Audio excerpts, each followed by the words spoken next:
कभी आपने सोचा है, एक ही घर में पैदा हुए दो भाइयों के रास्ते अपने समय पर अलग हो जाते हैं।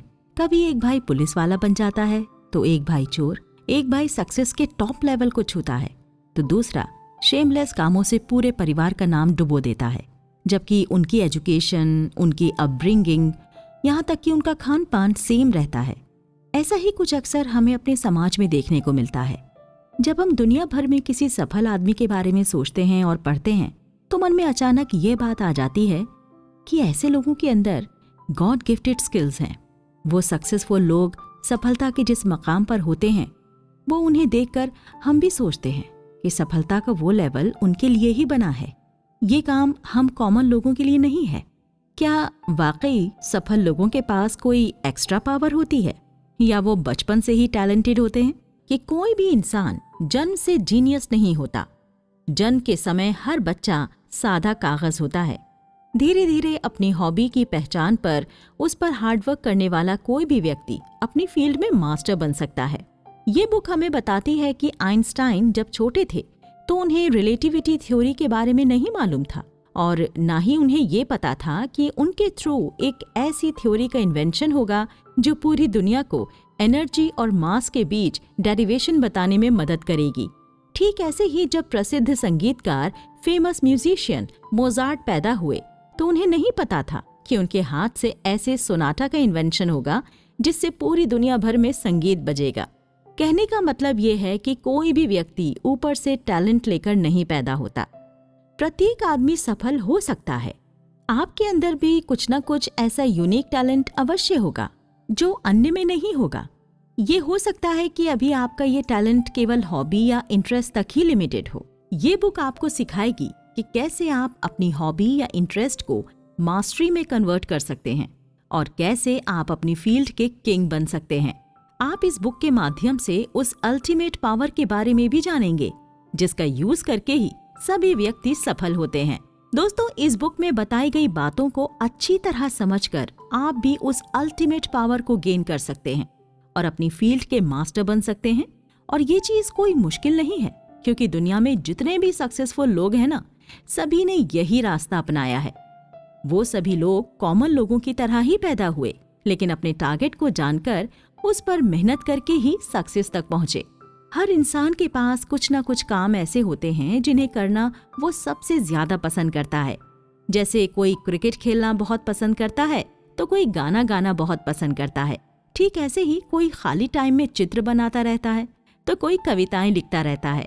इस पुस्तक के ऑथर रॉबर्ट ग्रीन का मानना है कि यही काम जो हर आदमी खाली टाइम में सुकून से करना चाहता है, यही मेन वर्क है। यही वो काम है जो उस इंसान को सक्सेस के हाईएस्ट लेवल तक पहुंचा सकता है, अगर वो इंसान इस काम के महत्व को जानकर उस पर काम करना शुरू कर दे।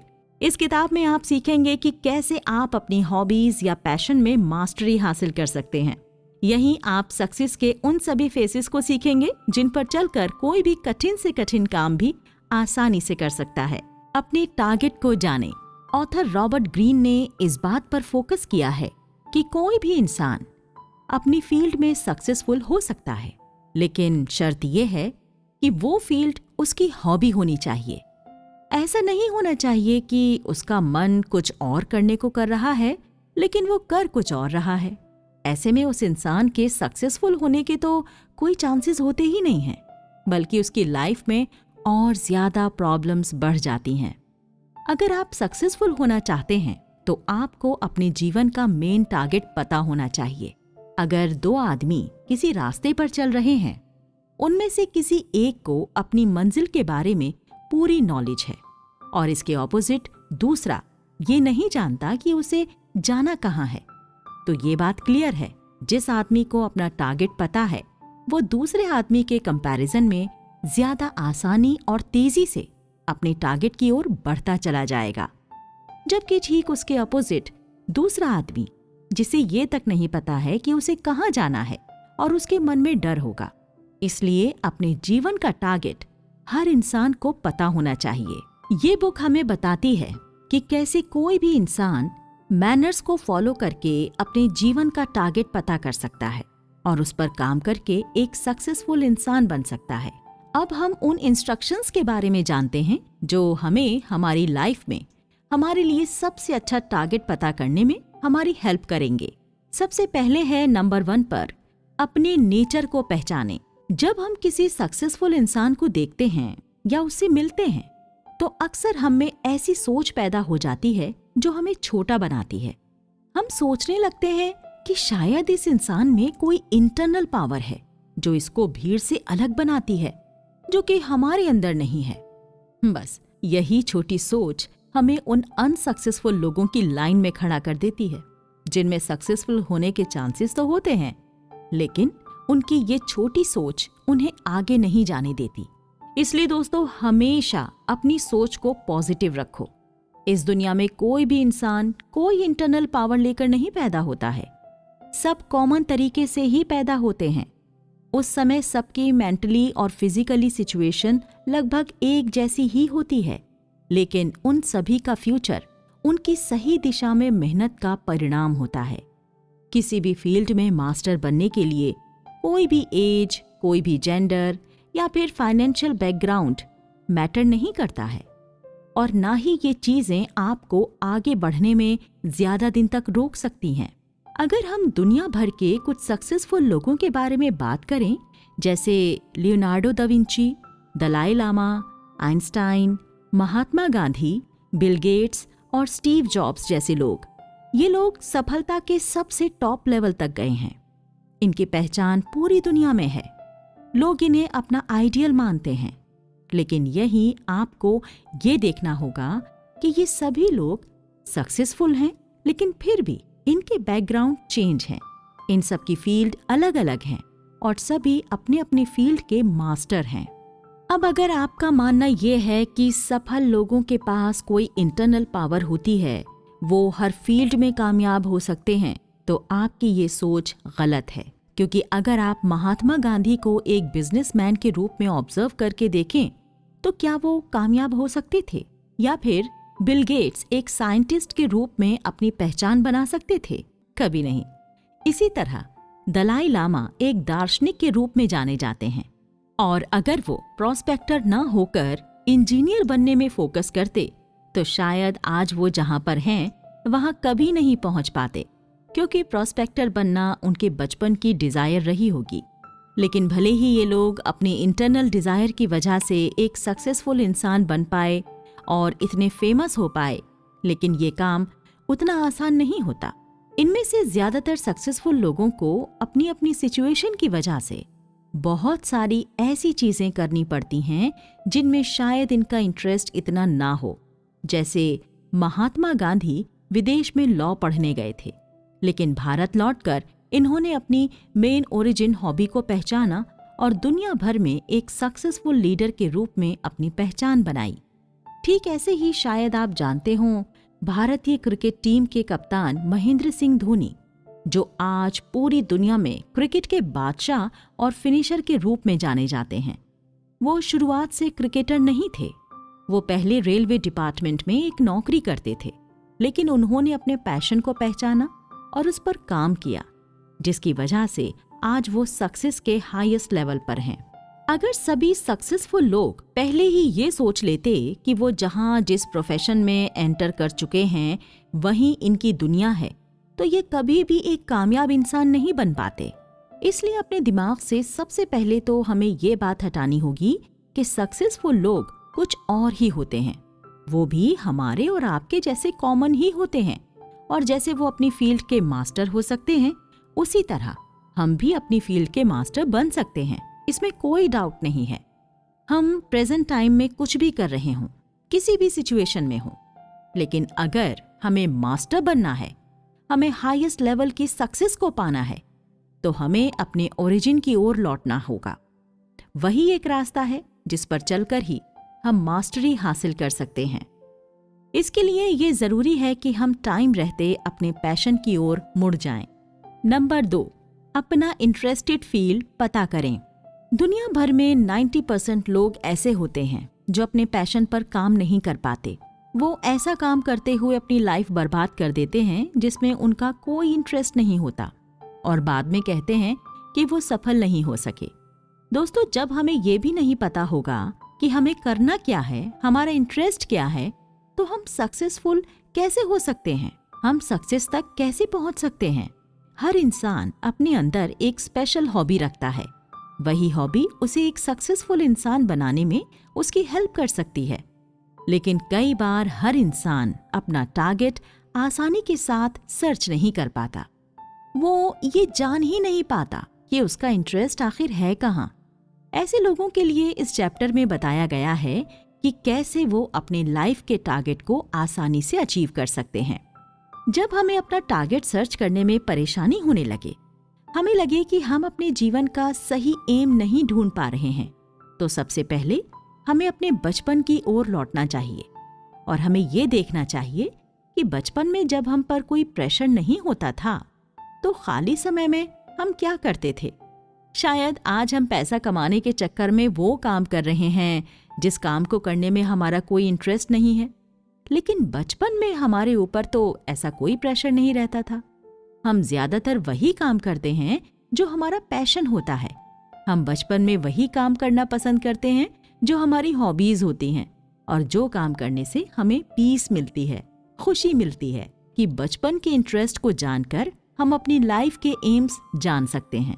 हम अपने पास्ट में देखें कि क्या करना हमें सबसे ज्यादा पसंद था और अपना राइट पैशन पहचान कर उस पर काम स्टार्ट कर दें। Number 3, change your ways not aim. Leonardo da Vinci जब एक छोटे से स्टूडियो के लिए चित्र बनाते थे तो उन्हें उनकी एबिलिटी के हिसाब से पैसे नहीं मिलते थे, बल्कि उन्हें कस्टमर की रिक्वायरमेंट के हिसाब से बॉन्डिंग में काम करना पड़ता था।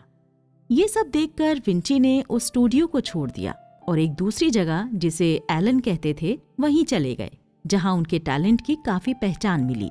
वो सीधे क्लाइंट के लिए पेंटिंग्स बनाने लगे, जहां से उन्हें अच्छी खासी इनकम मिलने लगी। लियोनार्डो दा विंची के इस एग्जाम्पल से राइटर हमें बताते हैं कि कभी कभी सही रास्ते पर चलते हुए भी भटकने की सिचुएशन आ जाती है।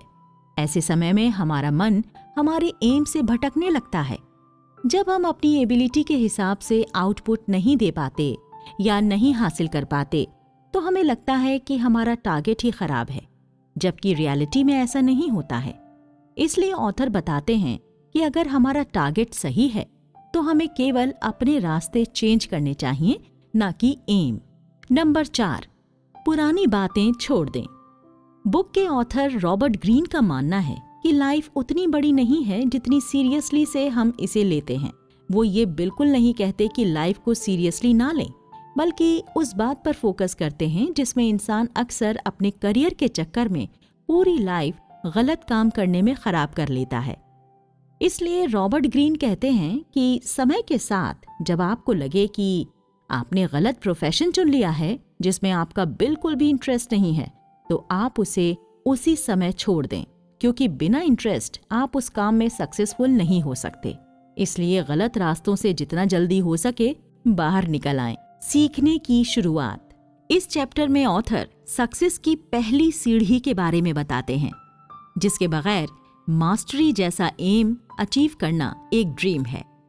वो कहते हैं कि कॉलेज लाइफ के बाद जैसे ही हम अपनी प्रोफेशनल लाइफ में एंट्री करते हैं तो वहाँ के वर्क कल्चर को जानना, समझना जिस स्टेज में आता है उसे अप्रेंटिसशिप कहते हैं। अप्रेंटिसशिप किसी बड़ी बिल्डिंग को तैयार करने में बेस के जैसे काम करती है। यहाँ हम बहुत सारी ऐसी सिचुएशंस में खुद को पाते हैं जिनके बारे में हमने कुछ सोचा भी नहीं होता है। किसी भी फील्ड में मास्टरी हासिल करने के लिए किसी भी इंसान को लगभग 20,000 घंटे की कंटिन्यू मेहनत या 10 साल का एक्सपीरियंस चाहिए होता है, जिसमें वो डिफरेंट टाइप के स्किल्स, टिप्स, मैनर्स और डिसिप्लिन सीखता है। सीखने का ये प्रोसेस इतना फंडामेंटल होता है कि चाहकर भी कोई भूल नहीं पाता। इन 20,000 घंटों के शुरुआती 2 से 4,000 घंटे अप्रेंटिसशिप में आते हैं। आगे चार्ल्स डार्विन का एग्जाम्पल लेकर हम अप्रेंटिसशिप के इम्पोर्टेंस को समझते हैं। चार्ल्स डार्विन जब छोटे थे तो उनका मन पढ़ाई में बिल्कुल भी नहीं लगता था। घंटों बैठकर सिलेबस की किताबें पढ़ना उनके लिए सबसे बोरिंग काम था। ये सब देखकर उनके पिताजी को बहुत परेशानी होती थी। वो जानते थे कि बिना पढ़ाई, बिना करियर, बिना पैसों के लाइफ में कितना स्ट्रगल होता है। वो बात बात पर चार्ल्स को डांटते, उसे समझाते, पर चार्ल्स का पढ़ाई में कोई इंटरेस्ट नहीं जगा। एक दिन उनके पिता ने नाराजगी से चार्ल्स से कहा कि तुम दिन भर हंटरिंग करते रहते हो, न पढ़ना न लिखना, तुम पूरे परिवार के नाम पर कलंक हो। ये बातें चार्ल्स जिंदगी भर भुला नहीं पाए। जब चार्ल्स 15 साल के हुए तब उनके पिता ने उनके करियर के प्रति अधिक एक्टिविटी दिखाते हुए उन्हें एलन बेरा मेडिकल स्कूल भेज दिया। लेकिन चार्ल्स को खून देखना बिल्कुल पसंद नहीं था, इसलिए वो वहां ज्यादा दिनों तक रुक नहीं पाए और वापस अपने घर लौट आए। लेकिन चार्ल्स के पिता उनके लिए कोई भी करियर सर्च करने के लिए तैयार थे। वो चाहते थे कि किसी भी तरीके से इसे 4 पैसे कमाना सिखाया जाए। चार्ल्स के पिता ने किसी छोटे गांव के एक चर्च में उसे पादरी के रूप में लगवाने का फैसला किया और बदले में चार्ल्स से कह दिया कि पादरी बनकर उन्हें ठीक ठाक पैसा तो मिलेगा ही, बल्कि खाली टाइम भी मिलेगा जिसमें वो अपनी रिसर्च कर सकते हैं, जिसे उसके पिता पागलपन कहते थे। सैंपल कलेक्ट कर सकते हैं, क्योंकि चार्ल्स को ये सब बहुत पसंद था। लेकिन चर्च में पादरी बनने के लिए किसी यूनिवर्सिटी की डिग्री होना जरूरी था, इसलिए चार्ल्स को उनके पिता ने कैम्ब्रिज यूनिवर्सिटी में डिग्री अचीव करने के लिए भेज दिया। इसलिए चार्ल्स का फिर से बैड टाइम स्टार्ट हो गया, क्योंकि वो बिना इंटरेस्ट के पढ़ाई कर रहे थे। दोस्तों, अपनी पढ़ाई के टाइम चार्ल्स ने अपने एक प्रोफेसर हेस्लो से दोस्ती कर ली। खाली समय मिलने पर वो उनके पास रहना पसंद करते थे। चार्ल्स को केवल बॉटनी पढ़ना पसंद था और वो दिन भर मर चुके कीड़े मकोड़ों के सैंपल कलेक्ट किया करते थे। कुछ समय बाद जब उनकी पढ़ाई खत्म हुई, उन्हें बैचलर ऑफ आर्ट की डिग्री मिल गई। वो घर लौट आए, लेकिन उनके लौटते ही उनके हाथ में प्रोफेसर हेंस्लो का एक पत्र लगा, जिसमें प्रोफेसर ने उन्हें एक जहाज पर बिना किसी सैलरी के न्यूट्रलिस्ट की पोस्ट पर नौकरी दिला दी थी, जिसमें चार्ल्स को पूरे वर्ल्ड की ट्रिप पर पानी के एक शिप के थ्रू पूरी टीम के साथ जाना था। लेकिन ये काम ऐसा था जिसमें पैसा नहीं मिलने वाला था, तो चार्ल्स के पिता ने तुरंत मना कर दिया। कुछ समय तक सोचने के बाद चार्ल्स ने जहाज पर जाने का फैसला किया और पिता से दोबारा जाने के लिए रिक्वेस्ट की। इस बार उनके पिता भी मान गए। अब चार्ल्स का नया सफर शुरू हो चुका था। वो सालों की यात्रा पर अपनी फैमिली से दूर रहने वाले थे। शिप पर आती पर डे की परेशानियां और खाने की बहुत अच्छी व्यवस्था ना होने के कारण चार्ल्स डार्विन की हेल्थ डे बाय डे बिगड़ने लगी। उनके दिल में ये बात बहुत डीपली बैठ चुकी थी कि अब वो सालों तक अपने घर वालों से दूर रहेंगे। वो जिस शिप पर जाने वाले थे, उसके कमांडर का नेचर भी बहुत अच्छा नहीं था। वो बात बात में चार्ल्स को उल्टी सीधी बातें सुनाया करता था। इतना सब देखकर कभी कभी चार्ल्स डिप्रेस्ड हो जाते थे और अपने इस फैसले पर बहुत पछताते थे। लेकिन धीरे धीरे उन्होंने काम करना स्टार्ट कर दिया। वो साउथ अमेरिका की नई नई जगहों पर जाकर रिसर्च में अपने सीनियर्स का हाथ बटाने लगे। यहाँ उन्हें बहुत कुछ नया सीखने को मिल रहा था, जिसकी चार्ल्स ने जीवन में कभी इमेजिनेशन भी नहीं की थी। उन्होंने वहाँ बड़े बड़े एनिमल्स की ओल्ड डेड बॉडी देखी। वो जहाँ से बिलोंग करते थे, ऐसे जानवर वहाँ नहीं पाए जाते थे।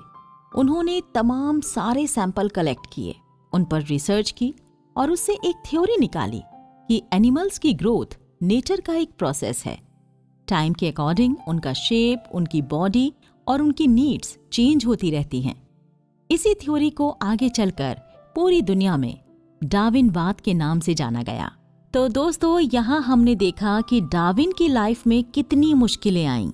अप्रेंटिसशिप का स्टेज जितना समझा जाता है, रियलिटी में उतना इजी नहीं होता, लेकिन कंटिन्यू सीखने की डिजायर से सब कुछ पॉसिबल है। ये हमें चार्ल्स डार्विन की कहानी पढ़कर पता चलता है। अपने काम पर फोकस करें। इस दुनिया में 2 तरीके के लोग होते हैं, एक वो जो फेक लाइफ जीने में बिलीव करते हैं और एक वो जो रियलिटी में जीते हैं। पहले तरीके के जो लोग होते हैं ना, वो हमेशा अपनी लाइफ में आने वाली सेटिस्फैक्शन और खुशियों के बारे में सोचा करते हैं। लाइफ के चैलेंजेस को एक्सेप्ट करना उनके लिए सबसे कठिन काम होता है। वो छोटी छोटी प्रॉब्लम्स देखकर भाग जाना चाहते हैं।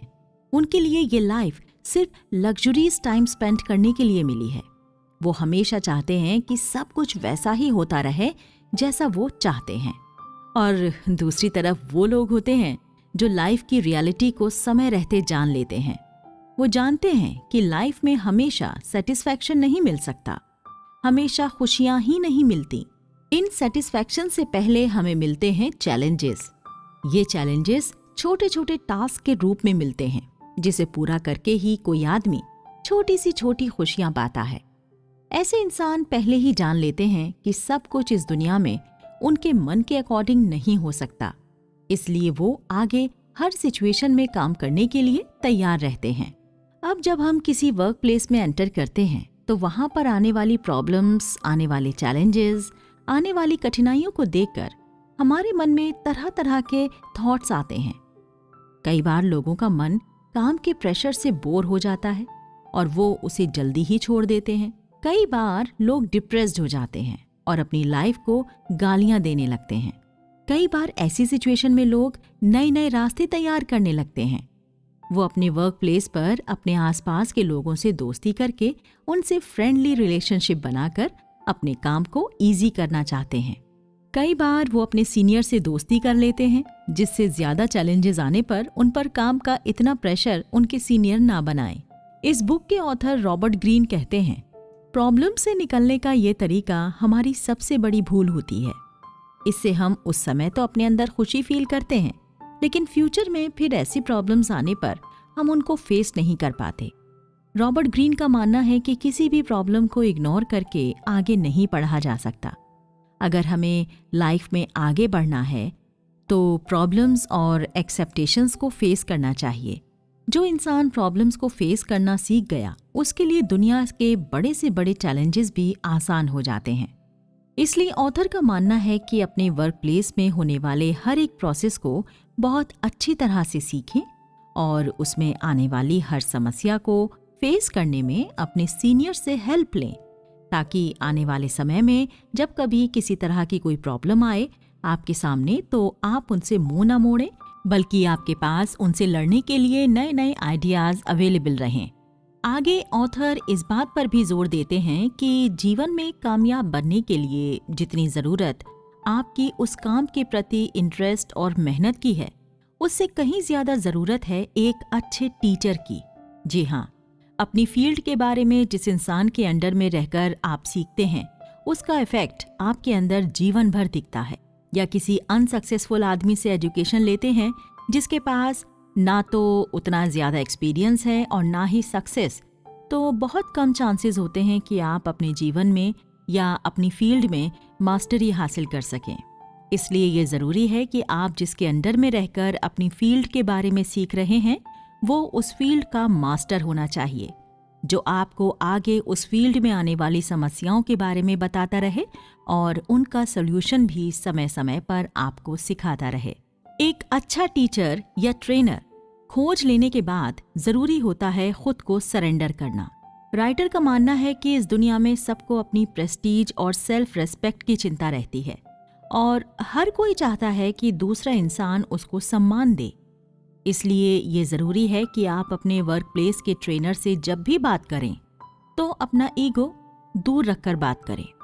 काम करते समय अगर वर्क प्लेस पर आपसे कोई गलती हो जाती है और आपका ट्रेनर आपसे बुरे शब्दों में बात करता है, तो उसे नज़रअंदाज कर दीजिए, क्योंकि यही चीज़ें आपको उस फील्ड में मास्टरी हासिल करवाएंगी।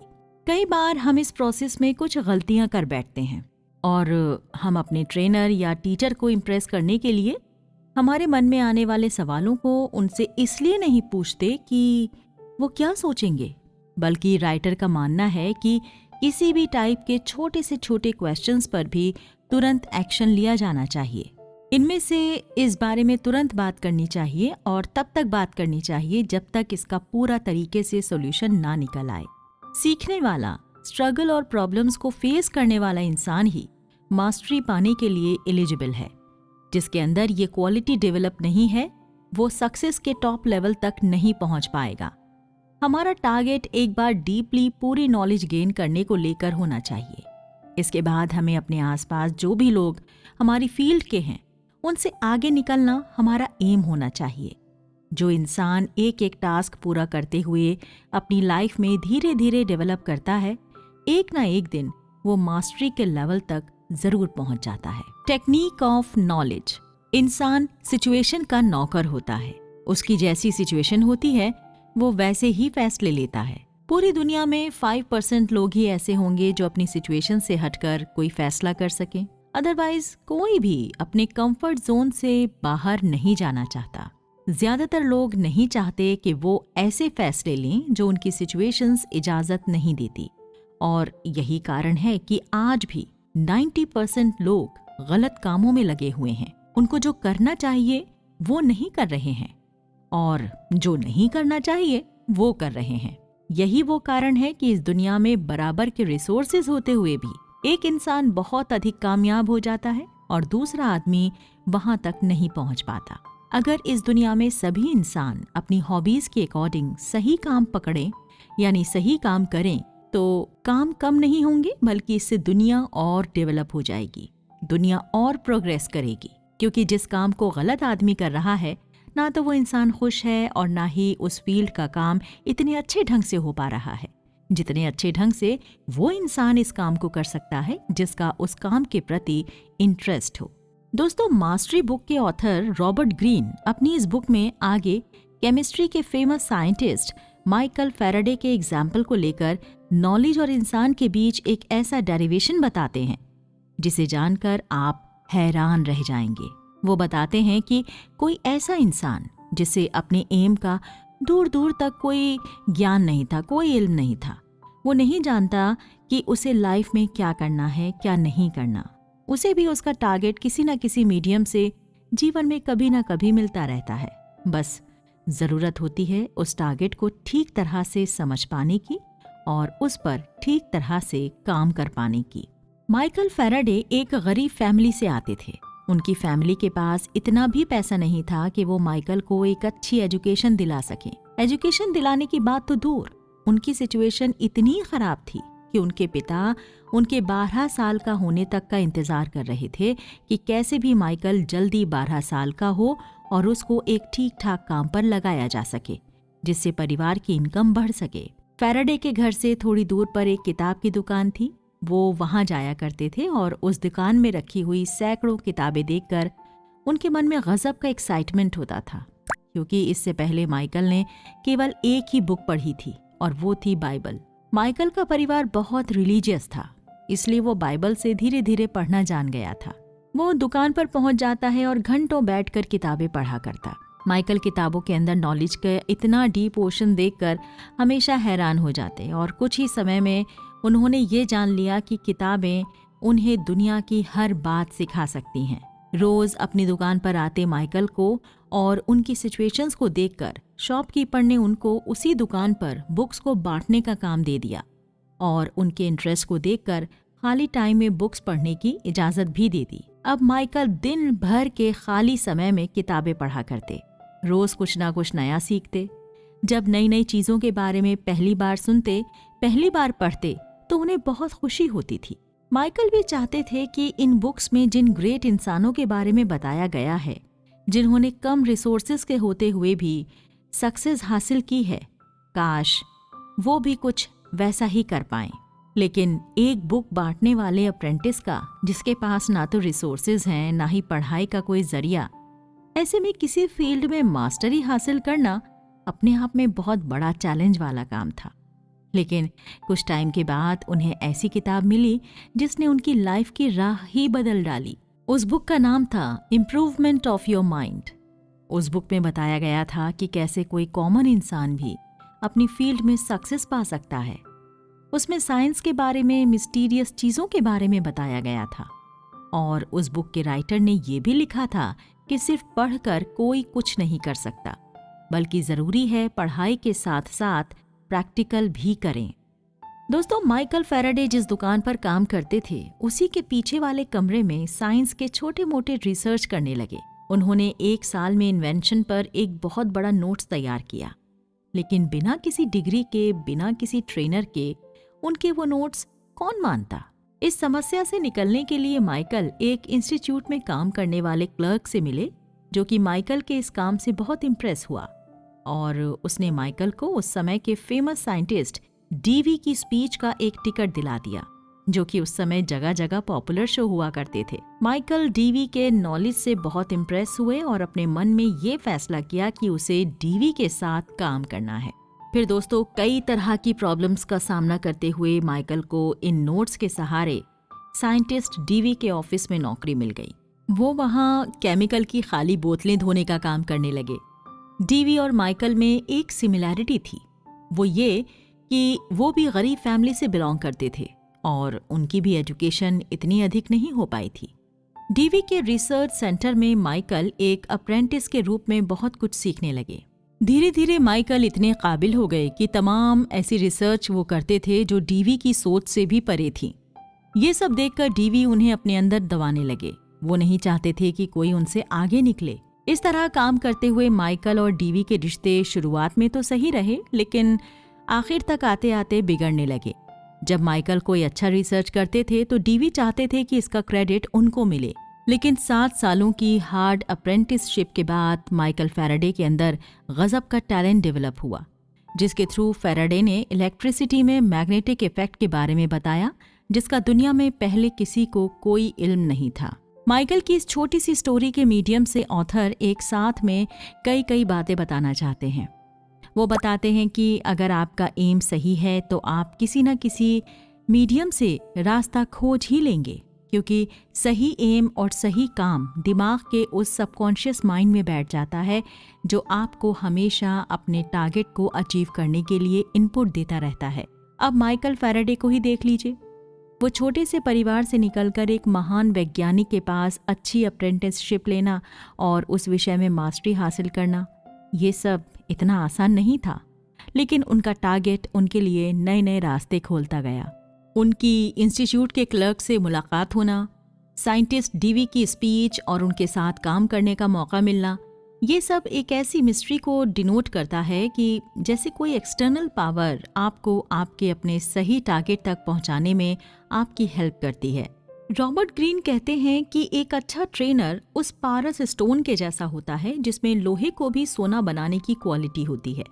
इसलिए समय समय पर अपनी नॉलेज के अकॉर्डिंग नए नए ट्रेनर्स और टीचर्स की खोज करना और उनसे जितना पॉसिबल हो सके नॉलेज लेते रहना मास्टरी हासिल करने का एक इम्पॉर्टेंट प्रोसेस है। हाँ, कई बार कोई टीचर या ट्रेनर साइंटिस्ट डीवी के जैसा भी मिल सकता है, जिसके पास नॉलेज तो काफ़ी होती है, लेकिन शायद वो आपको बहुत आगे बढ़ता हुआ ना देख पाए। रॉबर्ट ग्रीन के अकॉर्डिंग ऐसे ट्रेनर से पूरी नॉलेज पा लेने के बाद अलग हो जाना ही आपके लिए अच्छा होगा, क्योंकि आगे की जिन सालों में आपको मास्टर बनना है, अगर आप उसी इंसान के अंडर में काम करते रहे जो आपको अपने नीचे दबाकर रखना चाहता है, तो शायद आप कभी भी मास्टरी हासिल नहीं कर पाएं। इसलिए नॉलेज की ये टेक्निक हर उस इंसान के बहुत काम की है जो अपने फील्ड में मास्टरी हासिल करना चाहता है। लोगों को वैसे देखें जैसे वो हैं। ह्यूमन अपनी सोसाइटी से जुड़ा हुआ है। अगर किसी इंसान से ये कह दिया जाए कि उसे अपनी पूरी लाइफ ऐसी प्लेस पर बितानी है जहाँ कोई दूसरा इंसान नहीं होगा, तो उस आदमी के जीवन जीने की डिजायर्स बहुत जल्दी खत्म हो जाएंगी। दुनिया की सारी सक्सेस इंसानों के लिए होती है और सभी सक्सेस का जश्न इंसानों के ही बीच में होता है। हमारी हर सक्सेस में भी कहीं ना कहीं किसी आदमी या किसी औरत का हाथ होता है। सक्सेस पाने के लिए हम जिस रास्ते पर चलते हैं वो भी इंसानों के ही बीच है। तो इसलिए हम कह सकते हैं कि सफलता पाने के लिए इंसान बहुत इम्पोर्टेंट है। हमें हमारा लक्ष्य पाने के लिए बहुत सारे रिसोर्सेज की जरूरत होती है। आदमी भी इन्हीं में से एक है। किसी भी इंसान को देखकर हमारा माइंड तुरंत उसके बारे में तरह तरह के इंस्ट्रक्शंस देने लगता है। हम अपने इमोशंस में बहकर ज्यादातर लोगों को सही तरीके से पहचान नहीं पाते। आपने अक्सर लोगों को कहते हुए देखा होगा कि हमने उसे पहचानने में गलती कर दी। ये गलतियां कोई एक दो से नहीं बल्कि लगभग सबसे होती हैं। ऑथर रॉबर्ट ग्रीन बताते हैं कि लाइफ में सक्सेस पाने के लिए इंसानों की सही पहचान बहुत जरूरी है। जिसने अपनी लाइफ में इंसानों को ठीक तरह से पहचानने का हुनर सीख लिया, वो अपनी लाइफ में सक्सेस के दरवाजे तक बहुत जल्दी पहुंचेगा। रॉबर्ट ग्रीन का मानना है, हम अक्सर अपने साथ के लोगों को पहचानने में गलती कर देते हैं। हम गलत लोगों को सही और सही लोगों को गलत मान लेते हैं, जिससे हमें आगे बहुत परेशानी होती है। जरा सोचिए, हमारे आसपास परिवार के लोग, रिश्तेदार, दोस्त, करियर में साथ रहने वाले लोग, जिनके साथ बहुत वक्त बिताते हैं, अगर हम उनके नेचर को सही वक्त पर अच्छी तरह पहचान लें कि उन्हें क्या पसंद है, क्या नापसंद है, तो हम कितना आगे जा सकते हैं। ये बात केवल करियर की गाइडलाइंस के लिए नहीं है, बल्कि रिश्ते संभालने में भी ये चीज़ें आपके बहुत काम आएंगी। अगर आप अपने रिलेशंस में या वर्क प्लेस पर अपने सीनियर्स के नेचर को जान लेंगे, तो ये बात श्योर है कि आप उसके कहने से पहले ही वो काम कर देंगे जो वो चाहता होगा। एक बार सोच कर देखिए, इससे आपकी पूरी लाइफ पर कितना पॉजिटिव इफेक्ट पड़ेगा। रॉबर्ट ग्रीन इस चैप्टर में फेमस राइटर, आर्टिस्ट और साइंटिस्ट बेंजामिन फ्रैंकलिन का एग्जाम्पल देते हैं। बेंजामिन फ्रैंकलिन को यूनाइटेड स्टेट ऑफ अमेरिका का फाउंडर फादर भी कहा जाता है। ऑथर बेंजामिन फ्रैंकलिन के बारे में बताते हैं कि बेंजामिन जब छोटे थे तो वो राइटर बनना चाहते थे, लेकिन वो जिस फैमिली से आते थे उनकी सिचुएशन उन्हें राइटर बनने की फ्रीडम नहीं देती थी। जब वो धीरे धीरे बड़े हो रहे थे तो उनके साथ बड़ी हो रही थीं परिवार चलाने की जिम्मेदारियां, जो कि लगभग हर मिडिल क्लास फैमिली में सबके साथ होती थीं।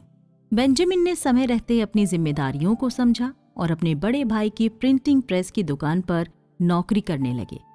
लेकिन उनका एम उनकी नज़रों से दूर नहीं था। उनकी सोच में एक राइटर ने जन्म ले लिया था, जिसे सिर्फ ज़रूरत थी तो एक अच्छे प्लेटफॉर्म की। कहते हैं कि अगर आदमी का एम बड़ा है तो वो परेशानियों में भी सॉल्यूशन ढूंढ ही लेता है।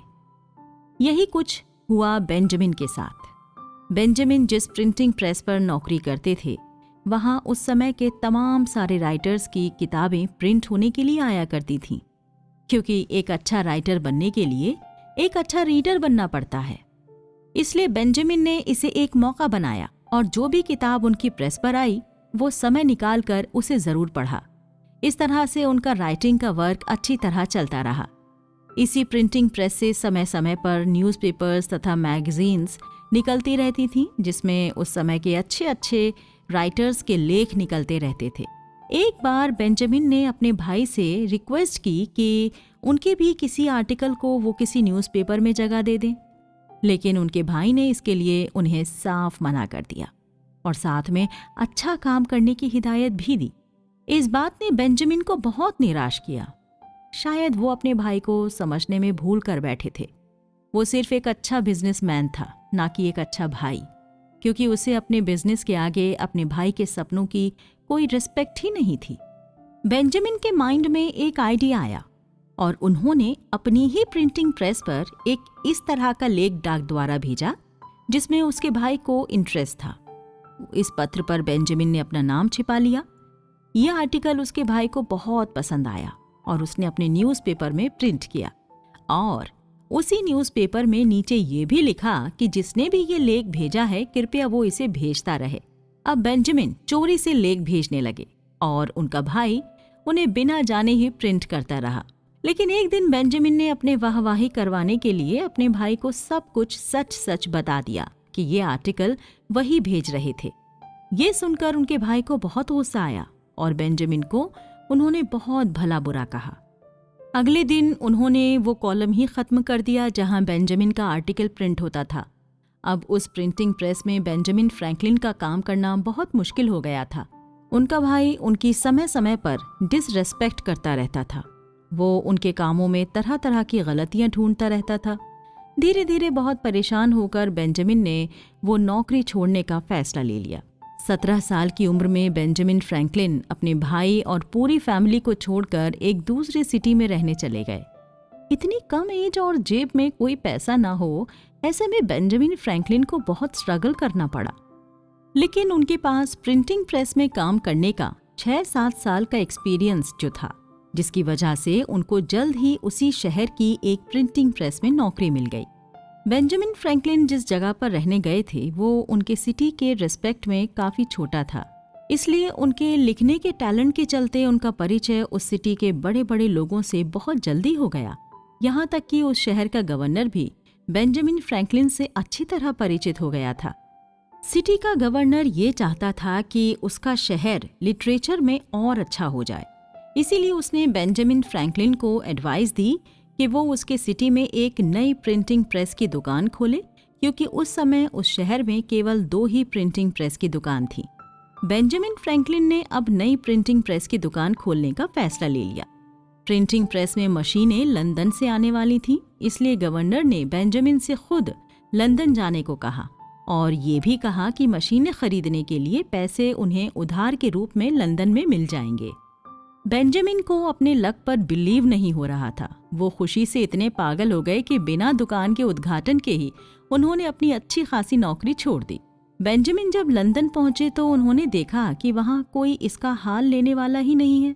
अब वो लंदन के गवर्नर से कांटेक्ट करते हैं और अपनी पूरी स्टोरी बताते हैं। गवर्नर के पास उनको ये बात पता चलती है कि जिस सिटी से वो आए हैं उनका गवर्नर बहुत ज्यादा बातूनी है। वो सिर्फ बातें ही करता है, उनके पास पैसों के नाम पर कुछ भी नहीं है।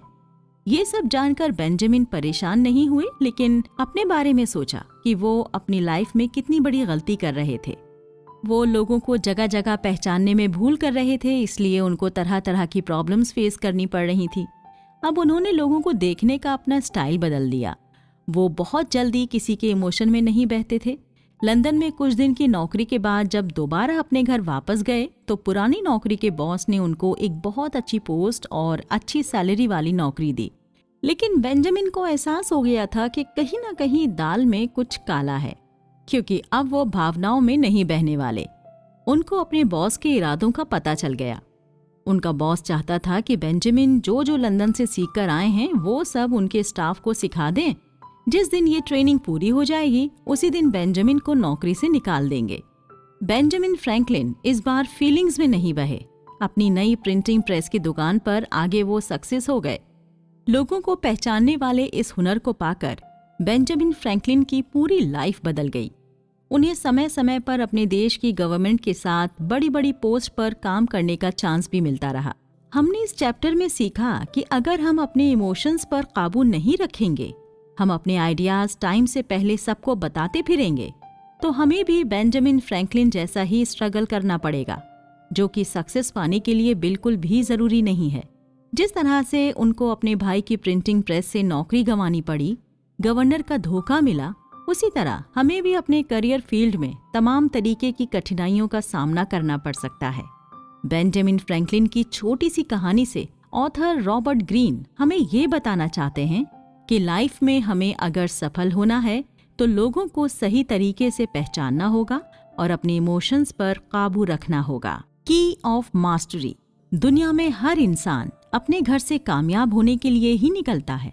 हर इंसान का कोई ना कोई एम होता है। कोई बहुत ज्यादा पैसा कमाना चाहता है तो कोई बड़ी पोस्ट पाना चाहता है, कोई साइंस में नए एक्सपेरिमेंट करना चाहता है तो कोई म्यूजिक के सेक्टर में म्यूजिशियन बनना चाहता है। लेकिन अफसोस है कि दुनिया में हर आदमी को अपनी डिजायर के अकॉर्डिंग सब कुछ नहीं मिल पाता। जब किसी इंसान के अंदर अपने करियर में सक्सेस पाने की एक्साइटमेंट जगती है तो उस समय सब कुछ ठीक ठाक होता है, लेकिन केवल सक्सेस पाने की डिजायर हो जाने से कुछ नहीं होता। जिस तरह छोटे प्लांट को जमीन में लगा दें और उसके बाद टाइम टू टाइम उसे पानी और अदर केमिकल्स ना दें तो उसकी लाइफ में ग्रोथ का कोई सवाल ही नहीं पैदा होता। ठीक इसी तरह अगर हमारे मन में किसी भी फील्ड में सक्सेस पाने की डिजायर है तो जब तक हम उस पर मेहनत नहीं करेंगे तो वो डिजायर सिर्फ एक बार रह जाएगी और हम उस फील्ड में मास्टरी तक कभी नहीं पहुंच पाएंगे। दोस्तों, बुक के इस चैप्टर में ऑथर रॉबर्ट ग्रीन का मानना है कि हम हैबिचुअल एनिमल हैं। हमारे माइंड का स्ट्रक्चर इस प्रकार से बना हुआ है कि वो हमेशा बने बनाए रास्तों पर ही चलने में ज्यादा बिलीव रखता है जब तक हम उसको सही इंस्ट्रक्शंस ना दें। हमारा दिमाग एक बार जो मान लेता है ना, फिर वो तब तक उसी चीज को दोहराता रहता है जब तक कि कोई सॉलिड रीजन उस चीज को ना बदल दे। जैसे एक छोटा बच्चा अपने पिता को तब तक दुनिया का सबसे ग्रेट मैन समझता है जब तक उसे और दुनिया के लोगों के बारे में ज्ञान नहीं होता।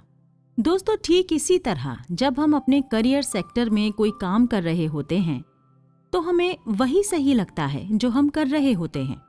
हमारा माइंड नहीं चाहता कि हम उन पर नई रिसर्च करें, नई इंफॉर्मेशन कलेक्ट करें। राइटर के अकॉर्डिंग ये एक मेंटली लेजीनेस है जो लगभग सभी के अंदर पाई जाती है। अगर आप अपनी फील्ड में कुछ अलग या बेटर करना चाहते हैं तो ये पॉइंट आपके लिए बहुत इम्पॉर्टेंट है, क्योंकि अगर आपने इन पॉइंट्स पर ध्यान दे दिया तो आप भीड़ में चलते हुए हर उस आदमी से अलग हो जाएंगे जो आपकी फील्ड में अच्छा तो करना चाहता है लेकिन इन बातों पर ध्यान ही नहीं देता। आपने कई बार लोगों के मुंह से ये सुना होगा कि हमेशा एक टारगेट की तरफ ध्यान देना चाहिए, तभी सफलता मिलेगी। कुछ हद तक शायद ये सही भी हो, लेकिन बुक के ऑथर रॉबर्ट ग्रीन का मानना है कि किसी भी इंसान के माइंड को मल्टी डायमेंशनल होना चाहिए। इंसान को अपने दिमाग के स्ट्रक्चर को इस तरह बनाना चाहिए कि वो एक काम करते हुए भी दूसरा काम आसानी के साथ पूरा कर सके। वो अपने करियर में आने वाली प्रॉब्लम्स पर फोकस्ड ना रहकर अलग अलग तरह से सोचने वाला होना चाहिए। मान लीजिए आप घर से ऑफिस के लिए निकलते हैं और गलती से गाड़ी की चाबी आप कहीं रख देते हैं, पर आपको ध्यान नहीं रहता। अब आप देखेंगे कि आप जहां अक्सर गाड़ी की चाबी रखते थे उसी जगह पर कम से कम 10-5 बार आप जाएंगे, जबकि आप खुद ये बात जानते हैं कि आप वहां अच्छी तरह से चेक कर चुके हैं, वहां चाबी नहीं है। इस एग्जाम्पल से हमें ये पता चलता है कि फोकस्ड आदमी प्रॉब्लम्स के सॉल्यूशन में पीछे रह जाता है, वहीं मल्टी डायमेंशनल आदमी जो एक काम करते हुए भी दूसरे काम के बारे में सोच सकता है, कर सकता है, तो वो बहुत आगे निकल जाता है। हमने पिछले चैप्टर में एग्जाम्पल के रूप में बेंजामिन फ्रैंकलिन के बारे में जाना। हमने देखा कि कैसे बेंजामिन एक राइटर से एक अच्छे साइंटिस्ट, एक अच्छे आर्टिस्ट और एक अच्छे लीडर सब कुछ बन गए। रॉबर्ट ग्रीन का मानना है कि हमें एक समय में एक ही स्किल सीखना चाहिए, लेकिन एक स्किल सीख लेने के बाद हमें अपने माइंड को उसी पर फोकस रहने की बजाय कुछ हटकर भी सीखना चाहिए। अक्सर किसी काम पर फोकस कर लेने वाले इंसान को दुनिया में होशियार समझने की गलती कर ली जाती है, लेकिन रियलिटी कुछ और ही है।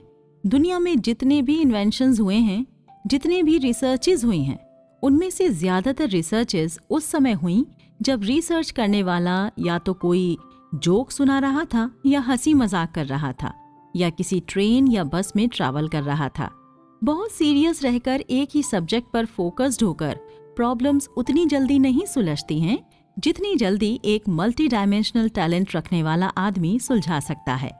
दोस्तों, चैप्टर में आगे रॉबर्ट ग्रीन बताते हैं कि कैसे कोई व्यक्ति अपने दिमाग को मल्टी डायमेंशनल बना सकता है।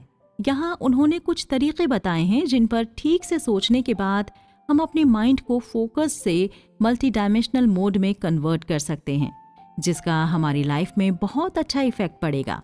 नंबर 1, सही काम चुनें। लाइफ में सक्सेस पाना स्विमिंग की तरह है। जब हम खुद अपनी स्विमिंग के अपोजिट चल रहे हों तब आगे बढ़ना मुश्किल हो जाता है। राइटर का मानना है कि अगर हम किसी ऐसे काम को करते हैं जिसमें हमारा इंटरेस्ट हो और वो अच्छा भी हो तो उसमें प्रॉब्लम्स कम आती हैं। जहाँ पर प्रॉब्लम्स कम आती हैं वहाँ पर फोकस्ड होने की कोई मजबूरी नहीं होती। वहाँ हम अपना काम ज्यादा खुशी के साथ और अधिक मेंटली फ्रीडम के साथ करते हैं।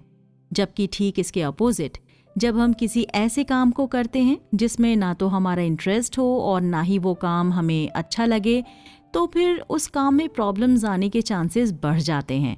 ऐसे समय में जब हमारे वर्क प्लेस में ज्यादा प्रॉब्लम्स आती हैं तो जाहिर सी बात है आदमी को फोकस्ड होना पड़ता है। इसलिए एक मल्टी डायमेंशनल दिमाग पाने के लिए एक अच्छे और सही काम को चुनना बहुत जरूरी है। नंबर 2, अपने माइंड को ओपन रखें। अपने वर्क प्लेस पर सक्सेस के हाईएस्ट लेवल पर पहुंचने के लिए ये जरूरी है कि हम अपना माइंड ओपन रखें। हमें केवल उस वर्क के बारे में डीप नॉलेज नहीं होनी चाहिए जो वर्क हम कर रहे हैं, बल्कि उसके साथ साथ काम करने वाले सीनियर्स और बहुत सारी सिचुएशंस को देखना चाहिए। इससे हमारा कॉन्फिडेंस लेवल बढ़ता है, हमारे अंदर अपने आसपास के लोगों को भी साथ लेकर चलने की एबिलिटी डेवलप हो जाती है, जो कि सक्सेस के लिए बहुत ज़रूरी है। हम खुले दिमाग से जिस फ्रीडम के साथ काम कर सकते हैं वैसा काम एक फोकस्ड दिमाग वाला कभी नहीं कर सकता। इसलिए हमेशा अपने माइंड को सिचुएशंस के अकॉर्डिंग ओपन रखने का ट्राई करें। नंबर 3, इंटरनल नॉलेज गेन करना। आपने अपने आसपास दिमागी रूप से कमजोर लोगों को जरूर देखा होगा। कहने को तो ये लोग दिमागी रूप से कमजोर होते हैं, लेकिन दिमाग के साथ साथ इनके शरीर का मेंटेनेंस, इनकी चाल चलन, इनका रहन सहन सब कुछ बेढंग का हो जाता है, क्योंकि हमारे शरीर का प्रत्येक भाग दिमाग द्वारा ही सही तरह से काम करता है। इसीलिए रॉबर्ट ग्रीन का मानना है कि हमें हमारी डेली नीड्स के कामों के साथ साथ हमें अपने दिमाग को भी एक पीसफुल एनवायरनमेंट देना चाहिए, जिससे ये एनर्जिकल फील कर सके और इनोवेशन की पॉसिबिलिटी बढ़ जाए। जब हम अपने माइंड को एक पीसफुल एनवायरनमेंट देते हैं तो हमारे इंटरनल नॉलेज की बढ़ने की संभावना भी बहुत ज़्यादा बढ़ जाती है। हम किसी भी थॉट को ज़्यादा शांति के साथ सोच सकते हैं और किसी भी समस्या को आराम से हल कर सकते हैं। इंटरनल नॉलेज गेन करने के लिए अपने माइंड को ऐसी सिचुएशंस में रखें जहां उसे फ्रेशनेस का एक्सपीरियंस होता हो। इसके लिए अपने इंटरेस्ट के अकॉर्डिंग हम बहुत सारे काम कर सकते हैं। जैसे किसी को म्यूज़िक सुनना पसंद है तो वो समय समय पर म्यूज़िक सुनता रहे। कोई नेचर ब्यूटी वाली जगहों पर घूमना पसंद करता है तो वो खाली समय में वहीं घूम सकता है। इस तरह हम यहाँ दिए गए तरीकों से अपने माइंड को एक बोरिंग फोकस्ड माइंडसेट से एक मल्टी डायमेंशनल माइंड में कन्वर्ट कर सकते हैं, जिससे हमें अपनी लाइफ जीने में और ज़्यादा इंटरेस्ट आएगा और अपने वर्क प्लेस पर और अच्छे तरीके से काम कर पाएंगे। हम अपने सेक्टर में आने वाली प्रॉब्लम्स को अलग अलग तरीके से देखने में केपेबल हो जाएंगे, जिससे उनके सॉल्यूशंस की पॉसिबिलिटी और ज़्यादा हो जाएगी। अपने माइंडसेट को चेंज करने की ये क्वालिटी किसी भी फ्रेशर को मास्टरी तक ले जा सकती है। Social intelligence. किसी भी फील्ड में मास्टरी हासिल करने के लिए आपके अंदर ये कुछ क्वालिटी होना जरूरी है। Number 1, excitement. अगर हम किसी काम को करने बैठते हैं, हम लेजीनेस से घिर जाते हैं, तो इसका मतलब ये है या तो उस समय काम करने की मेंटली सिचुएशन वैसी नहीं है, या तो उस काम में हमारा इंटरेस्ट नहीं है। ये दोनों ही बातें हमारे काम को, हमारे वर्क को खराब करती हैं। इसलिए इस बुक के राइटर रॉबर्ट ग्रीन का मानना है कि हम जो भी काम करें उसके लिए एक हेल्दी मानसिक एनवायरनमेंट बनाएं तो सही रहेगा, और उसके प्रति एक्साइटमेंट रखें। जिस काम के प्रति हमारी लगन और एक्साइटमेंट होता है, उसी काम के जरिए हम सफल हो सकते हैं। नंबर 2, जेलेसी की भावना छोड़ें। जब हम किसी फील्ड में अपना करियर स्टार्ट करते हैं तो उसमें डिफरेंट टाइप के लोग हमें मिलते हैं। कई बार कुछ लोग हमारे ही साथ उस फील्ड में काम स्टार्ट करते हैं, लेकिन देखते ही देखते वो ज़्यादा सक्सेसफुल हो जाते हैं और हम उतना नहीं हो पाते हैं। ऐसे समय में हमारे मन की होपलेस थॉट उसके अगेंस्ट जेलेसी का रूप ले लेती है। शायद आप इसके डेंजरस आउटपुट को नहीं जानते हैं, लेकिन दूसरों को सक्सेसफुल होता देखकर जेलेसी का ये अवगुण हमारी सफलता के रास्ते में भी बहुत बड़ी बाधा बनता है।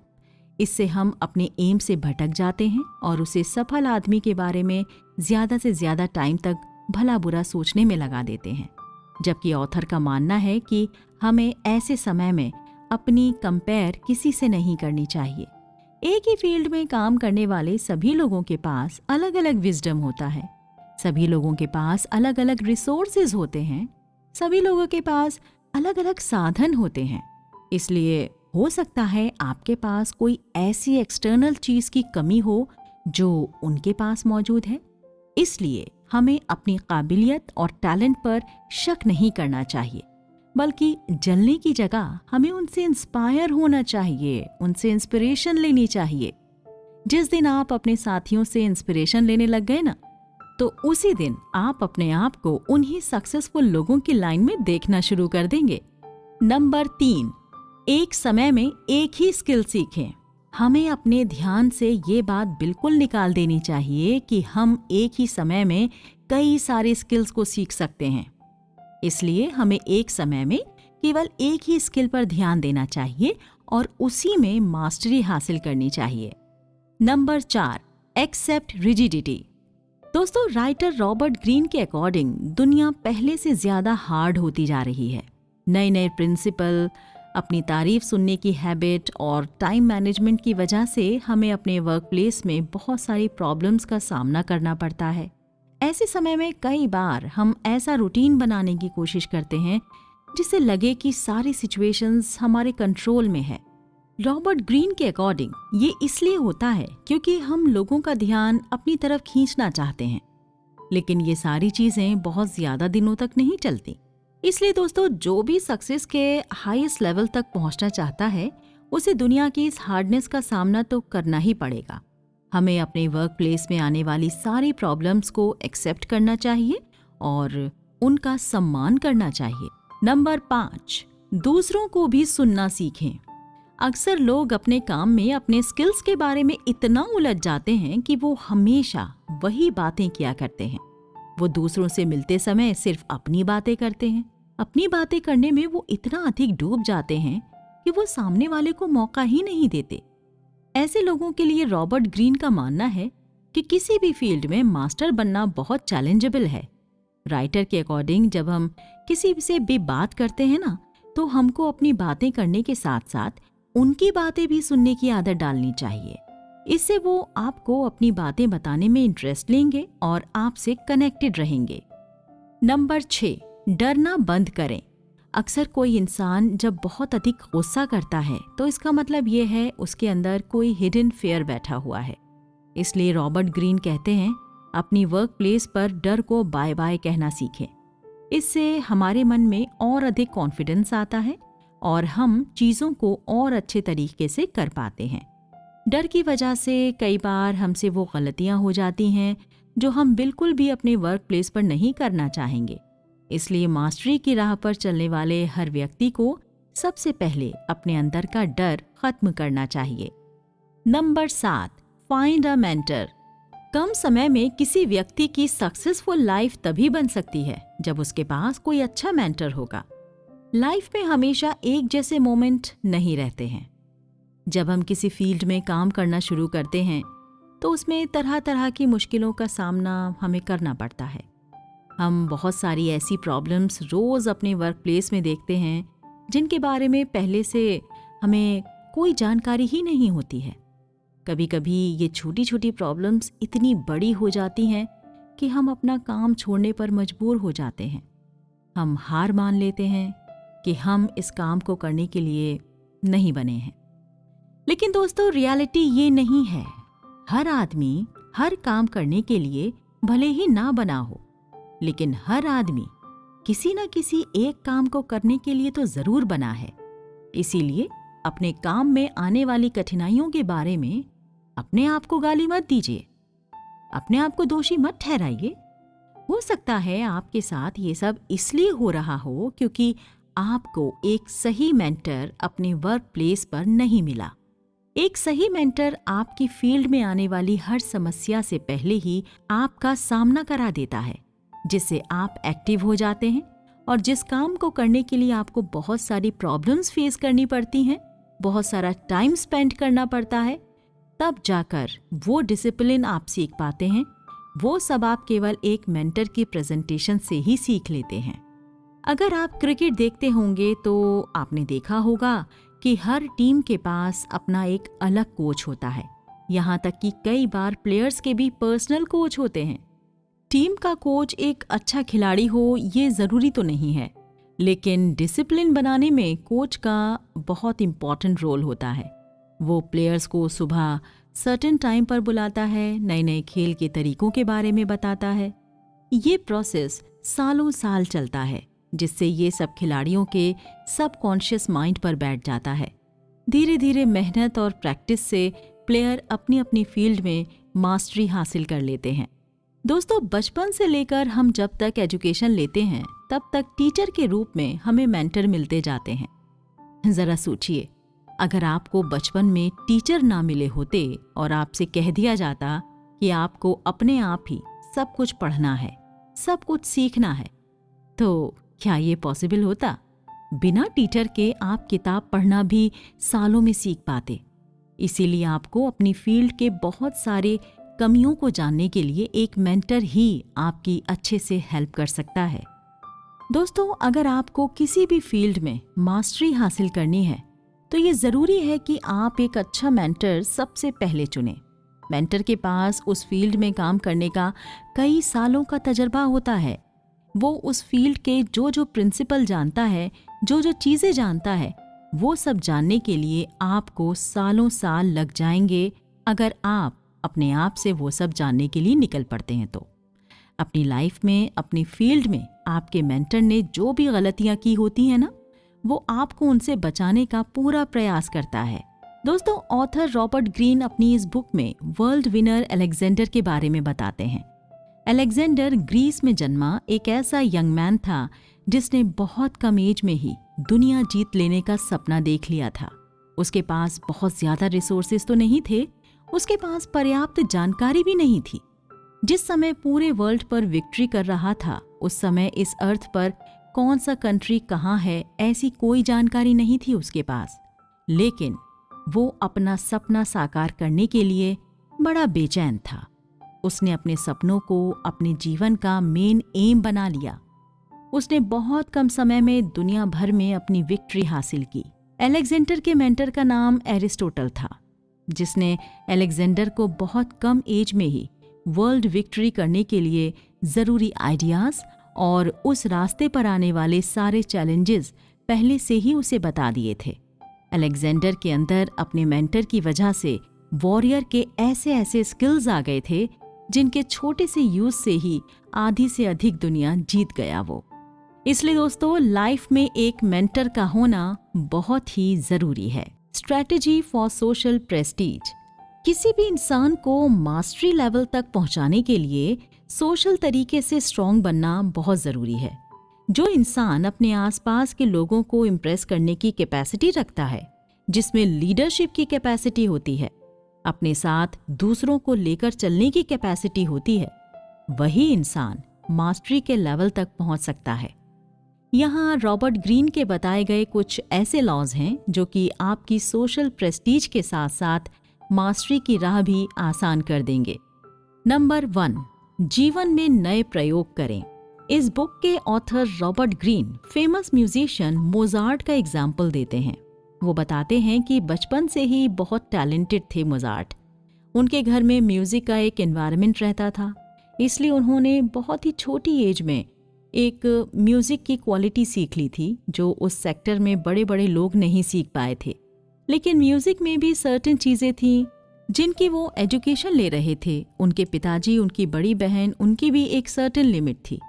जब मोजार्ट को लगा कि उन्होंने सब कुछ सीख लिया है जितना उनके मेंटर के रूप में उनके पिता ने और उनकी बहन ने उन्हें सिखाया था, तो अब उनके मन में नए नए थॉट्स आने लगे। मोजार्ट ने म्यूजिक पर नए नए एक्सपेरिमेंट्स करना शुरू कर दिए। इस बात से उनके पिता नाराज तो जरूर हुए। वो नहीं चाहते थे कि मोजार्ट कोई ऐसा एक्सपेरिमेंट करे जिससे समाज में उनकी हंसी उड़े, लेकिन मोजार्ट नहीं माने और उन्होंने समय समय पर अपने म्यूजिक के मीडियम से नई नई धुन निकालना शुरू कर दिया और लोगों तक पहुंचाने का काम किया। ऐसा करते समय कई बार मोजार्ट को बड़े म्यूजिशियन की जेलसी की वजह से इंसल्ट झेलनी पड़ी, लेकिन मोजार्ट अपना काम करते रहे। एक दिन ऐसा आया कि लोग उनके संगीत को, उनकी धुनों को बहुत पसंद करने लगे। ऐसा करने वाले पूरे एरिया में सिर्फ मोजार्ट ही थे। उनके पास जनता को कुछ नया सुनने को मिलता था, इसलिए लोग उनसे बहुत अधिक इम्प्रेस होने लगे और धीरे धीरे वो पूरे वर्ल्ड में फेमस हो गए। इन्हीं नए एक्सपेरिमेंट के लिए मोजार्ट को आज भी पियानो की दुनिया का मास्टर माना जाता है। दोस्तों, ऑथर रॉबर्ट ग्रीन का मानना है कि कोई भी इंसान जब किसी करियर में एंटर करता है तो उसका एम हमेशा ये होना चाहिए कि अपने मेंटर से आगे निकलना। वो जितना जल्दी पॉसिबल हो सके वहाँ के सारे नियम सीख ले और उसके बाद उस पर नए एक्सपेरिमेंट करने की हिम्मत करे। ध्यान रहे, नए एक्सपेरिमेंट हमेशा तभी करें जब उसके बारे में पूरी जानकारी हो जाए। सीखते समय अपने आप को एक छोटा सा बच्चा बना लें जो कुछ भी सीखते समय 50 तरीकों के क्वेश्चंस पूछता है। ऐसा करने से हमारे अंदर आई हुई हर क्यूरियोसिटी को हम अपने मेंटर के सामने रखेंगे। हो सकता है कोई ऐसी बात हमारे माइंड में आए जिसके बारे में मेंटर को भी ना पता हो, और फिर आप उस पर एक्सपेरिमेंट करने लगें और कब नए लॉ डेरिवेटिव हो जाएं इसका कोई पता नहीं। इसलिए अपने करियर फील्ड में नए एक्सपेरिमेंट्स करने का हमेशा ट्राई करते रहें। Number 2, laziness. दोस्तों, मास्टरी हासिल करने के लिए आपको अपने करियर फील्ड में ऐसे तमाम लोग मिलेंगे जो एक ग्रुप के साथ काम करना चाहते हैं। अपने काम के प्रेशर से परेशान होकर शायद आप भी उनकी हाँ में हाँ भर दें। मान लें कि उनके मिलने से काम आसान हो जाएगा। लेकिन ऑथर रॉबर्ट ग्रीन का मानना है कि ग्रुप में काम करने की डिजायर ज्यादातर वही लोग करते हैं जो लेजी होते हैं, जो अपने काम को कर पाने में केपेबल नहीं होते हैं। वही लोग चाहते हैं ग्रुप के अदर मेंबर्स उनके बर्डन को बेयर कर सकें। ऐसे लोग हमेशा किसी ऐसे इंसान की सर्च करते हैं जो उनके लिए आकर सारे हार्ड वर्क करे, उनको छोटा सा पार्ट दे करके उनके कामों से ऐसे लोग खुद प्रॉफिट गेन करना चाहते हैं। रॉबर्ट ग्रीन के अकॉर्डिंग ऐसे लोगों से हमें अलर्ट रहना चाहिए। हमें हमारा एम पाने के लिए कुछ समय देना ही होगा। कहते हैं सक्सेस पाने का कोई शॉर्टकट नहीं होता, इसलिए अपने करियर फील्ड के बारे में पहले सब कुछ सीखें, उस पर एक्सपेरिमेंट करें, प्रैक्टिकल करें। यही चीजें हमें सही रास्ते पर ले जा सकती हैं। Number 3, love from learning. कोई आपसे कह दे कि आपको वो काम करना है जिसमें आपको इंटरेस्ट नहीं है, तो क्या आप उसे करना पसंद करेंगे? नहीं ना। इसीलिए इस रॉबर्ट ग्रीन हमें बताते हैं इस किताब के जरिए कि हम जिस काम को कर रहे हैं उसमें हमारा इंटरेस्ट होना चाहिए और सीखने से हमें प्यार होना चाहिए, लव होना चाहिए। इस दुनिया में जो सबसे ज्यादा सीखता है ना, वही सबसे ज्यादा सफल बनता है। सीखने का ये हुनर हमें अपने जीवन में पूरी तरह से उतार लेना चाहिए। राइटर हमें बताते हैं कि इस हुनर को सीखने के लिए जरूरी है कि हम सीखने से प्रेम करें। हम हमेशा नई चीजें सीखने का ट्राई करते रहें और उनको अपने जीवन में उतारें और सक्सेस की नई उड़ान भरें। मास्टरी। हमें अपने करियर फील्ड में काम करते समय अपने आप को अपडेट रखने की जरूरत होती है। ये अपडेट्स ही हमें हमारी फील्ड में कामयाब बनाती हैं। अप्रेंटिसशिप के बाद जैसे ही लाइफ और काम थोड़ा आसान होता है, बहुत सारे लोग सीखने की और खुद को अपडेट रखने के प्रोसेस की स्पीड कम कर देते हैं। ऑथर के अकॉर्डिंग जो लोग अपने इंटरनल नॉलेज को अपडेट करते रहते हैं, वही लोग मास्टरी तक पहुंचते हैं, और जो लोग इस प्रोसेस में चूक जाते हैं, वो जहां से शुरू करते हैं ना, वहीं पर खत्म हो जाते हैं। लेखक रॉबर्ट ग्रीन के अकॉर्डिंग जितनी दुनिया हम सबके बाहर है, उससे कहीं अधिक इम्पॉर्टेंट हमारे अंदर की दुनिया है। दुनिया की बहुत सारी प्रॉब्लम्स का सॉल्यूशन हमें हमारे अंदर की दुनिया से ही मिलता है। इसलिए किसी भी इंसान को मास्टर बनने के लिए खुद से इंटरनल कनेक्शन बनाना ही होगा। अपनी बुक के आखिरी लेसन में रॉबर्ट ग्रीन मास्टरी हासिल करने की कुछ स्ट्रैटेजीज के बारे में बताते हैं, जिन पर इम्प्लीमेंट करके कोई भी इंसान अपनी फील्ड में मास्टर बन सकता है। Number 1, connect to your environment. अगर आप 10 सबसे सक्सेसफुल लोगों के बारे में पढ़ेंगे ना, तो जानेंगे कि उनमें 8 लोग अपने एनवायरनमेंट से कनेक्टेड थे। जब आप दुनिया की भागदौड़ से थोड़ा दूर होते हैं और नेचर से कनेक्ट होते हैं, तो जो माइंडसेट आपका होता है वो सबसे अलग होता है। इसलिए जो इंसान मास्टरी हासिल करना चाहता है, उसके लिए जरूरी है कि जब भी समय मिले वो अपने आप को अपने अंदर से कनेक्ट करने का प्रयास करता रहे। नंबर 2, अपनी स्ट्रेंथ को पहचाने। सभी लोग हर फील्ड में स्ट्रांग नहीं हो सकते। इस दुनिया में जिसने भी जन्म लिया है, वो हर काम में एक्सीलेंट नहीं हो सकता, लेकिन कोई ना कोई काम तो जरूर होगा जो वो सबसे अच्छे तरीके से कर सकता है। कोई एक अच्छा इंजीनियर बन जाता है, कोई एक अच्छा डॉक्टर, कोई एक अच्छा कैमरामैन बनता है, तो कोई एक अच्छा राइटर। लेकिन सभी क्वालिटी हर आदमी में आ जाए, ये जरूरी नहीं है। इसलिए इस बुक के जरिए ऑथर रॉबर्ट ग्रीन बताते हैं कि हमें अपनी स्ट्रेंथ को पहचानना चाहिए और उसी पर हमें काम करना चाहिए। हम जिस काम में पहले से मजबूत होंगे, वो काम दूसरे कामों की रिस्पेक्ट में हम और अधिक अच्छी तरह से कर पाएंगे, और उसी में मास्टरी हासिल करने का ये सबसे शानदार तरीका है। नंबर 3, हर छोटी से छोटी चीज पर ध्यान दें। हम जिस फील्ड में अपना करियर बनाना चाहते हैं, हमें उस फील्ड की हर छोटी से छोटी बात पर ध्यान देना चाहिए। अगर हमारे अंदर इन छोटी से छोटी स्किल्स को सीखने की आदत हो गई ना, तो हमारे लिए मास्टरी हासिल करना बहुत आसान हो जाएगा। ये छोटी छोटी चीजें उस लैडर की तरह हैं जिस पर चढ़े बिना हम मास्टरी जैसी मंजिल तक नहीं पहुंच सकते। ये छोटे स्किल्स हमारे माइंड में कलेक्ट होते रहते हैं और ये इंफॉर्मेशन हमारे नर्वस सिस्टम का एक हिस्सा बन जाती है, जो कि मास्टरी हासिल करने में बाद में हमारी बहुत हेल्प करती है। Number 4, widen your vision. दोस्तों, जब बात किसी कंपटीशन की होती है तो जीतने वाले और हारने वाले दोनों ही तरह के लोग मौजूद रहते हैं। एक कंपटीशन में पार्ट लेने वाले सभी पार्टिसिपेंट लगभग एक समान ही मेहनत करते हैं। वो सभी अपने स्किल्स पर खूब मेहनत करते हैं, लेकिन सक्सेस केवल एक को ही मिलती है।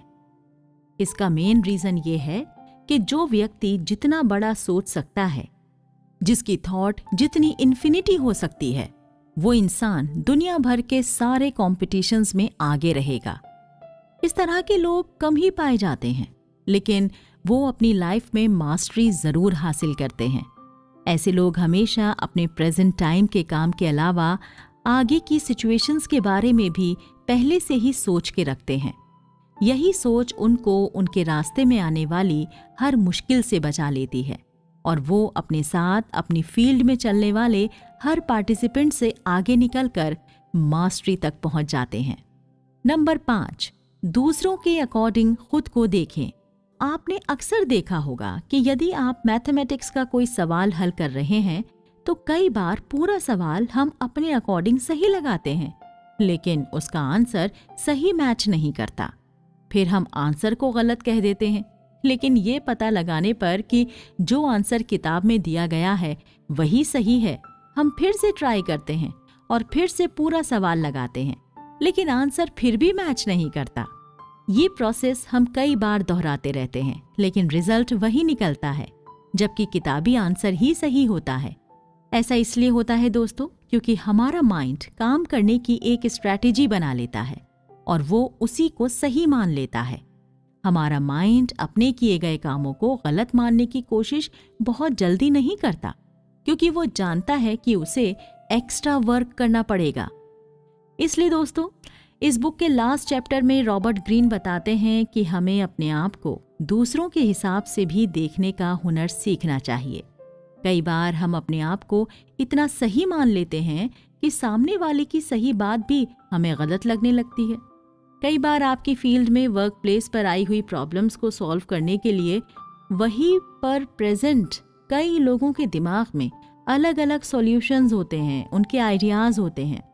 ऑथर के अकॉर्डिंग हमें सबके आइडियाज़ को एक्सेप्ट करना चाहिए और उनके नज़रिए से भी एक बार प्रॉब्लम को देखना चाहिए। मास्टरी के लिए ये स्ट्रैटेजी बहुत ज़रूरी है और बहुत फायदेमंद भी है। कंक्लूजन, इस बुक की पूरी समरी सुनने के बाद आपके माइंड का लेवल कुछ ना कुछ चेंज तो हुआ होगा। कई सक्सेसफुल लोगों के एक्सपेरिमेंट से बनाई गई ये किताब अपने आप में किसी भी फील्ड में किसी भी टारगेट तक पहुंचने के लिए बहुत इम्पोर्टेंट है। इस बुक के माध्यम से हमने Albert Einstein, Mahatma Gandhi, Mozart, Leonardo da Vinci और अलेक्जेंडर जैसे महान लोगों के बारे में जाना। हमने ये भी देखा कि इन सभी की लाइफ इतना ज्यादा आसान नहीं थी। सबके जीवन में स्ट्रगल था। सभी ने अपने स्ट्रगल पार करके अपने अपने सेक्टर में मास्टरी हासिल की। तो आइए एक बार फिर से हम देखते हैं कि हमने इस बुक से क्या सीखा। 1. कोई काम इम्पॉसिबल नहीं है। हमने इस बुक में माइकल फैराडे की स्टोरी पढ़ी है। हमें पता चलता है कि उसकी लाइफ में कितना ज्यादा स्ट्रगल था। कई बार हम अपने स्ट्रगल से परेशान होकर ये सोच लेते हैं कि जो हमारा एम है शायद वो हमको ना मिले, लेकिन रॉबर्ट ग्रीन का मानना है कि दुनिया में कोई भी ऐसी चीज नहीं है जो कि इम्पॉसिबल हो।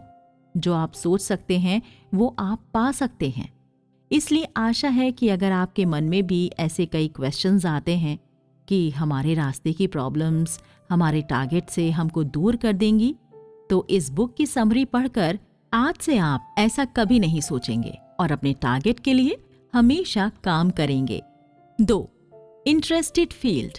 हमें हमेशा वही एम चुनना है जिसमें हमारा इंटरेस्ट हो। जिस तरह नदी के अपोजिट बहते हुए हम उसमें स्विमिंग करना बहुत कठिन हो जाता है, उसी तरह अगर हमारे मन में कोई और इंटरेस्ट है और हम किसी और काम को कर रहे हैं तो हमारा मास्टर के लेवल तक आगे पहुंचना बहुत मुश्किल होता है। इसलिए हमेशा अपने जीवन में वही लक्ष्य बनाएं जिसमें आपका इंटरेस्ट हो और जो आप बचपन से करना चाहते हैं। 3. अप्रेंटिसशिप। अपनी हॉबीज और इंटरेस्ट पहचान करके हमें उस काम के बारे में अच्छी तरह से, पूरी तरह से जानकारियां जुटानी चाहिए। हमें उस फील्ड के बारे में पूरी जानकारी होनी चाहिए। उसमें आने वाली समस्याओं के बारे में हमें अच्छी तरीके से सीखना चाहिए। सीखने का ये दौर अप्रेंटिसशिप कहलाता है। लेखक रॉबर्ट ग्रीन के अकॉर्डिंग अप्रेंटिसशिप उस फाउंडेशन की तरह है जिस पर मास्टरी के रूप में एक मजबूत मंजिल तैयार की जानी है। इसलिए अपनी अप्रेंटिसशिप के दौरान ध्यान रखें कि कोई ऐसी चीज ना छूटने पाए जिसका आप नॉलेज गेन ना कर पाएं। नंबर 4. एक समय में एक ही स्किल सीखें। दोस्तों, ये बुक हमें बताती है कि एक साथ कई सारे स्किल सीख लेने की गलतफहमियां हमें छोड़ देनी चाहिए। हमें एक समय में केवल एक ही स्किल सीखना चाहिए, अदरवाइज हम सही मायने में कोई भी स्किल ना ठीक तरह से नहीं सीख पाएंगे। अगर आपके मन में कोई और स्किल सीखने की बात आती भी है तो उसको एक स्किल सीख लेने के बाद ही लागू करें और उस पर काम करें। नंबर 5. सही मेंटर का सिलेक्शन। हमें किसी भी काम में मास्टरी के लेवल तक पहुंचने के लिए एक मेंटर का बहुत इंपॉर्टेंट स्थान होता है। हमारा मेंटर हमें सिखाता है कि हमें अपने टारगेट की ओर बढ़ते हुए कौन कौन सी समस्याओं का सामना करना पड़ सकता है और कौन कौन से चैलेंजेस हमारे सामने आ सकते हैं। हमारा मेंटर ही हमें उन सभी प्रॉब्लम्स और चैलेंजेस से निपटने के लिए एक स्ट्रैटेजी बताता है, जिसे सीखकर हमारी मंजिल की ओर बढ़ती हुई राह और आसान हो जाती है। इसीलिए किसी भी फील्ड में मेंटर का होना बहुत इंपॉर्टेंट है। नंबर 6. लोगों को सही पहचानने का हुनर। जब हमारी सारी सक्सेसेस इंसानों के आसपास होती हैं तो इंसान भी उस सफलता का एक इम्पॉर्टेंट पार्ट हो जाता है। इसलिए रॉबर्ट ग्रीन का मानना है कि हमें हमारे आसपास और हमारे वर्क प्लेस में मिलने वाले लोगों को अच्छे तरीके से पहचानने का हुनर सीखना चाहिए। कई बार हम उनको पहचानने में गलतियां कर बैठते हैं, जिससे फिर हमें आगे भारी नुकसान उठाना पड़ जाता है। नंबर 7. अपने काम पर फोकस करें। कई बार हम अपने काम से ऊब करके लोगों को इम्प्रेस करने का प्रयास करते रहते हैं, जिससे वो हमारी गलतियों पर हमें कुछ कह ना सकें। लेकिन ये तरीका तो बहुत ही गलत है दोस्तों। रॉबर्ट ग्रीन कहते हैं कि लोगों को इम्प्रेस करने का सबसे अच्छा तरीका आपका अच्छा काम ही है। हमेशा आप अपने काम से बोलें और अच्छे काम से लोगों का दिल जीतने का ट्राई करें। नंबर 8. जेलेसी की फीलिंग।